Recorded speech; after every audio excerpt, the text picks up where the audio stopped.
Hi friends, this is your YouTube channel mind your life. இன்றைக்கி நம்ம என்ன பார்க்க போகிறோன்னா, மாற்றம்னா என்ன அப்படின்றத பற்றி தான் பார்க்க போகிறோம். Grew with time. காலத்துக்கு தகுந்த மாதிரி வளர்ந்துக்கிட்டே இருக்கணும். இல்லைன்னா நம்ம பின்தங்கிடுவோம். அதனால் எப்பயும் மாற்றங்களுக்கு தயாராக இருக்கணும்.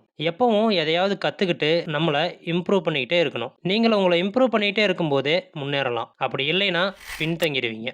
இந்த ரெண்டு ஆப்ஷனில் நீங்கள் எதை வேணாலும் சேஞ்ச் பண்ணலாம். இந்த உலகம் மாறிக்கிட்டே இருக்கும்.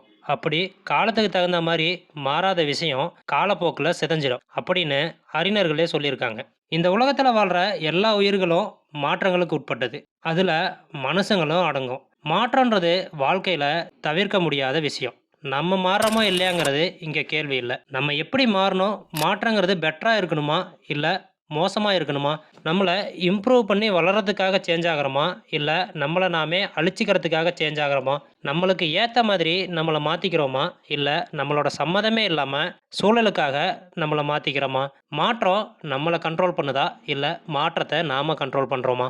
மாற்றங்கிற ஒரு விஷயம் நம்ம வாழ்க்கையில் தவிர்க்கவே முடியாத ஒன்று. நம்ம என்ன பண்ணியும் அதை தடுக்கவோ நிறுத்தவோ முடியாது. நம்மளால் முடிஞ்ச ஒரே விஷயம் அதை சரியான டைரக்ஷனில் கண்ட்ரோல் பண்ணி நமக்கு தேவையானபடி வாழ்க்கையை பிடிச்ச மாதிரி அர்த்தமுள்ளதாக மாற்றிக்கலாம். அதோட நீங்கள் என்றைக்கும் நேர்மையை யோசிக்கும்போது உங்களோட வாழ்க்கையில் சறுக்கல் எதுவும் இல்லாமல் சிறப்பாக வாழ முடியும். உங்களோட வாழ்க்கையை எந்த மாதிரி மாற்றிக்கணும் அப்படிங்கிறது உங்களோட தனிப்பட்ட விஷயம். மனுஷன் அவனோட புத்திசாலித்தனத்தால் இந்த உலகத்தில் தன்னை சுற்றி இருக்கிற எல்லா விஷயங்களையும் தேவைக்கு தகுந்த மாதிரி மாற்றிக்கவும் கண்ட்ரோல் பண்ணவும் முடியும். அவன் தன்னோட தேவைக்கு தகுந்த மாதிரி தன்னையும் தன்னோட சுற்றுப்புற சூழலையும் இல்லை ரெண்டையுமே எப்படி வேணாலும் மாற்றி அமைச்சிக்க முடியும். இந்த உலகத்தில் மற்ற எந்த ஜீவராசியினாலும் முடியாத ஒரு சிறப்பான பவர் மனுஷங்கிட்ட மட்டும்தான் இருக்குது. அந்த பகுத்தறிவு தான் அவனை இந்த உலகத்திலேயே தலைச்சிறந்தவனாக வச்சிருக்கு. ஏன்னா மனுஷன் சூழ்நிலைக்கு தகுந்த மாதிரி தன்னை மாற்றிக்கிட்டு புதுசாக விஷயங்களை கற்றுக்கிட்டு இம்ப்ரூவ் பண்ணி அந்த இம்ப்ரூவ்மெண்ட்டுக்கான ரிசல்ட்டை அனுபவிக்க முடியும். பரிபூர்ணமான ஒரு விஷயம் என்றைக்கும் மாறாது. ஆனால் பர்ஃபெக்டாக இல்லாத ஒரு விஷயத்தை பர்ஃபெக்டாக மாற்ற முடியும். மாற்றங்கிறது ஒன்றும் இல்லாமல் வாழ்க்கையில் முன்னேறுறது கிடையாது. நம்ம வாழ்க்கையில் கற்றுக்கிட்டதையும் நம்மளோட எக்ஸ்பீரியன்ஸையும் வச்சு நம்மளுக்கு தேவையான மாற்றங்களை உருவாக்கிக்க முடியும். ஒரு மாற்றத்துக்கான வழிவகுக்காத எந்த விஷயத்தையும் கற்றுக்கிறதுனால பிரயோஜனமே இல்லை. அது ஒரு பாக்ஸ் ஃபுல்லாக அறிவு இருந்தாலும் அதை லாக் பண்ணி வைக்கிற மாதிரி தான். அதனால் எந்த யூஸும் கிடையாது.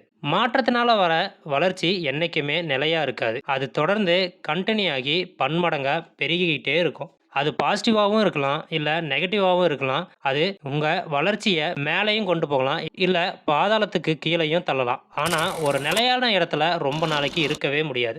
மனித வளர்ச்சியில் ஒவ்வொரு விஷயத்திலும் சேஞ்சஸ் உருவாகிட்டே தான் இருக்கும். அதை பாசிட்டிவாக யோசிக்கிறவங்க ஒவ்வொரு நாளும் முன்னேற்றத்திற்கு பயன்படுத்திக்கிட்டே இருக்காங்க. அவங்களுக்கு ரொம்பவே நல்லாவே தெரியும் மாற்றன்றது நம்மளை அடுத்த நிலைக்கு கொண்டு போயிட்டே இருக்கும். அதில் இருந்து அவங்க புதுசாக பாடம் கற்றுக்கிட்டு மென்மேலும் இம்ப்ரூவ் ஆகிட்டே போகிறாங்க. அவங்களுக்கு காலங்கிறது எவ்வளோ முக்கியமான விஷயம்னு தெரியும். அந்த காலத்தை எப்படி சரியானபடி மாற்றி நம்மளுக்கு பிடிச்ச மாதிரி அமைச்சிக்க முடியும் அப்படிங்கிறதும் தெரியும். அதை சரியான முறையில் பயன்படுத்தினா என்ன ஆகும் அப்படிங்கிறது அவங்களுக்கு தெரியும். அதனால் அவங்க மாற்றத்தையும் காலத்தையும் சரியான முறையில் தங்களோட வாழ்க்கையில் பயன்படுத்திக்க விரும்புகிறாங்க. எக்ஸாம்பிளுக்கு ஒரு தெருவில் 2 ரெஸ்டாரண்ட் இருக்குதுன்னு வச்சுக்கோங்க. 2லேயுமே நல்ல பிஸ்னஸ் நடந்துக்கிட்டு இருக்கு. 2 ஹோட்டல்லையுமே சாப்பாடு நல்லா இருக்கிறதால கூட்டம் குவியுது. கொஞ்சம் காலம் மாறும்போது மக்களோட டேஸ்ட்டும் மாறுது. அதில் ஒரு ரெஸ்டாரண்ட் ஓனர் அவரோட ஹோட்டலில் புதுசாக நிறைய மாற்றங்களை பண்ணி புது வெரைட்டி ஆஃப் டிஷ்ஷஸை மெனுவில் சேர்க்குறாரு. அதனால் அவரோட பிஸ்னஸ் இன்னும் அதிகமாகி அந்த சிட்டி ஃபுல்லாக நிறைய ஹோட்டல்ஸ் திறக்கிறாரு. அதே சமயம் அந்த மாற்றம் பண்ணாத இன்னொரு ரெஸ்டாரண்ட் ஓனர் அதை மூட வேண்டிய சூழ்நிலைக்கு வந்துடுறாரு. இங்கே தான் ஒரு விஷயத்தை புரிஞ்சுக்கணும். நீங்கள் காலத்துக்கு ஏற்ற மாதிரி உங்களையும் மாற்றிக்கிட்டே இருக்கும்போது கடைசி வர நீங்கள் நிலச்சி நிற்க முடியும். நீங்கள் உங்களை சேஞ்ச் பண்ணிக்கலைன்னா லைஃப் கண்டிப்பாக உங்களை சேஞ்ச் பண்ணும். அது உங்களுக்கு பிடிச்ச மாதிரி இருக்குன்னு சொல்ல முடியாது.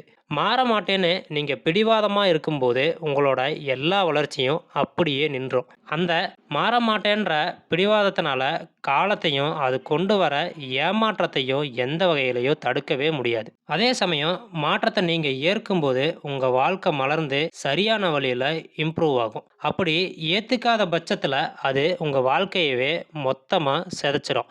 ஒரு விஷயத்த ரொம்ப பாசிட்டிவா யோசிக்கிற ஒருத்தர் மாற்றத்தை தனக்கு தகுந்த மாதிரி யூஸ் பண்ணி தன்னோட வாழ்க்கைய ஸ்மூத்தாகவும் எவ்வளவு முடியுமோ அவ்வளவு ஆதாயமாகவும் மாற்றிக்குவார். வாழ்க்கையில் மாற்றங்களை தவிர்க்கவே முடியாது என்பது நமக்கு எல்லோருக்குமே தெரியும். கிட்டத்தட்ட எல்லாருமே வாழ்க்கையில மாற்றத்தை கடந்து தான் வந்திருப்பாங்க.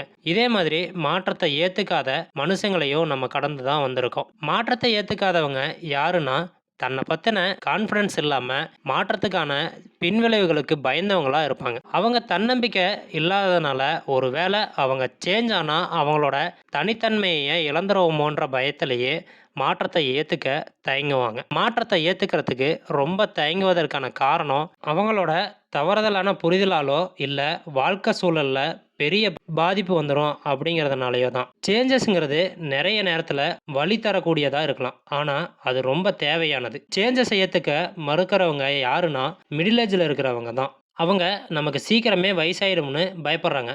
அதனால அவங்க மாற்றத்தை மறுத்து காலத்தை இறுக்கி பிடிச்சிக்க ட்ரை பண்றாங்க. அது அவங்களுக்கு ஒரு ஃபால்ஸ் செக்யூரிட்டியை தான் கொடுக்கும். அவங்களோட இந்த எண்ணத்தினால தான் அவங்க வயசுக்கு தகுந்த மாதிரி ட்ரெஸ் பண்ணிக்கவோ பிஹேவ் பண்ணவோ விரும்புறதில்ல. இந்த மாதிரி நடந்துக்கிறதால அவங்களுக்கு எந்த நல்லதும் நடக்கிறதில்ல. இதனால விரக்தியும் ஏளனமும் மட்டும்தான் அவங்க சாதிச்ச விஷயம். ஒரு விஷயத்துல ஜெயிச்சவங்களுக்கும் தோத்தவங்களுக்கும் இருக்கிற மிகப்பெரிய வித்தியாசம் என்னன்னா, மாற்றத்துக்கு தகுந்த மாதிரி கத்துக்கிறது தான். யாரு மாற்றத்துக்கு தகுந்த மாதிரி தன்னை மாத்திக்கிறாங்களோ அவங்க எப்பவும் வின்னரா இருக்காங்க. மாத்திக்காதவங்க லூசரா தான் இருக்காங்க. ஒரு விஷயத்துல உங்களுக்கு திருப்தி ஆகல அப்படின்னா உங்களோட பிஹேவியர் சேஞ்ச் பண்ணிட்டு டிஃப்ரெண்டா ட்ரை பண்ணலாம். நாளைக்கு உங்க வாழ்க்கையில மாற்றம் வரணும்னு நினைச்சீங்கன்னா இன்னைக்கு செய்ய வேண்டிய விஷயங்கள் எல்லாமே மாற்றத்தை கொண்டு வரணும். உங்க ப்ரெசென்ட்ல நீங்க இம்ப்ரூவ் பண்ணிக்கிட்டாதான் உங்க ஃபியூச்சர் இம்ப்ரூவ் பண்ண முடியும். ஒரு மாற்றத்தை ஏத்துக்கிறதோ மறுக்கிறதோ ஒவ்வொருத்தரோட தனிப்பட்ட வாழ்க்கை முறை. அவங்க மாற்றத்தை எப்படி புரிஞ்சுக்கிறாங்க, அதுக்கான விளக்கம் என்ன வச்சிருக்காங்க, அவங்களோட எதிர்பார்ப்பு என்னவா இருக்கும், அவங்களோட எக்ஸ்பீரியன்ஸ், அப்புறம் செல்ஃப் கான்ஃபிடன்ஸோட ஆழ்மன நம்பிக்கை எல்லாத்தையும் பொறுத்து அமையும். தனிப்பட்ட முறையில் ரொம்ப அதிர்ஷ்டம் உள்ள ஒரு மனுஷன் அவரை சுற்றி இருக்கிற எல்லாருமே அவர் வளர்ச்சி அடையணும்னு என்கரேஜ் பண்ணுறாங்க.